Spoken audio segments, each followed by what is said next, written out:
नमस्कार. आज आपण बघणार आहोत कढीपत्त्याची चटणी. त्यासाठी आपण इथे हा फ्रेश कढीपत्ता तोडून घेणार आहोत. कढीपत्त्याची ही पानं तोडताना एकदम कोडी पानं न घेता ती थोडी रफ झालेली जी पानं आहेत ती हिरवी पानं इथे आपण तोडून घेणार आहोत. आता मी तोडताना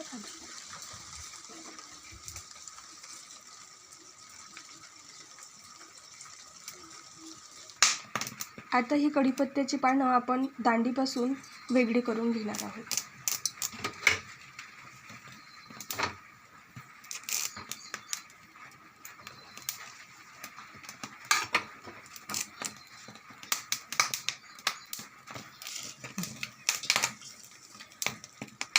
ही कढीपत्त्याची चटणी बनवताना पानं आपल्याला तेलामध्ये थोडी भाजून घ्यायची आहे.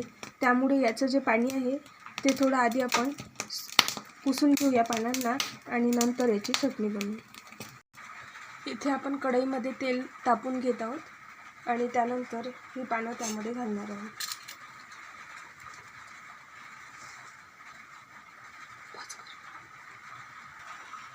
आता तेल आपलं गरम झालेलं आहे. त्यामध्ये आपण ही कढीपत्त्याची पानं घालून त्याला थोडं तळून घेतल्यानंतर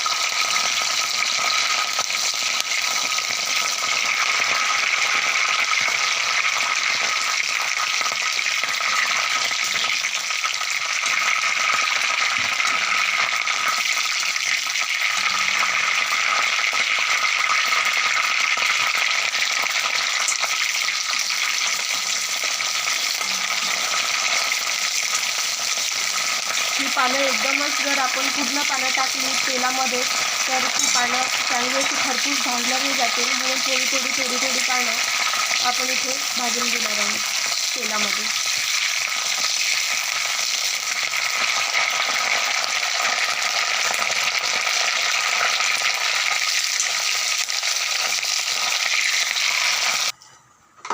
ही कढीपत्त्याची पानं आपण तेलामध्ये एकदम अशी खरपूस होईपर्यंत भाजून घेतली आहे. तुम्ही बघू शकता खूप अशी क्रिस्पी झालेली आहेत ही पानं आणि क्रिस्पी झाली तरच चटणी एकदम टेस्टी लागते.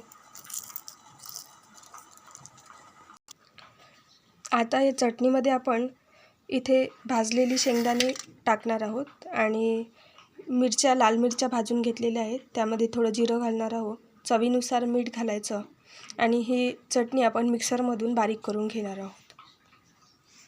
यामध्ये 2 लसूण पाकळ्या टाकून आपण हे आता सोबतच मिक्सरमधून सर्व काढून घेणार आहोत. ही चटणी मी मिक्सरमधून फिरून घेतली आहे आणि आपली चटणी आता रेडी झालेली आहे. आता राहिलेलं पण मी काढून घेणार आहे. आता आपली ही कढीपत्त्याची चटणी रेडी झालेली आहे. एकदम सुकी अशी चटणी बनलेली आहे.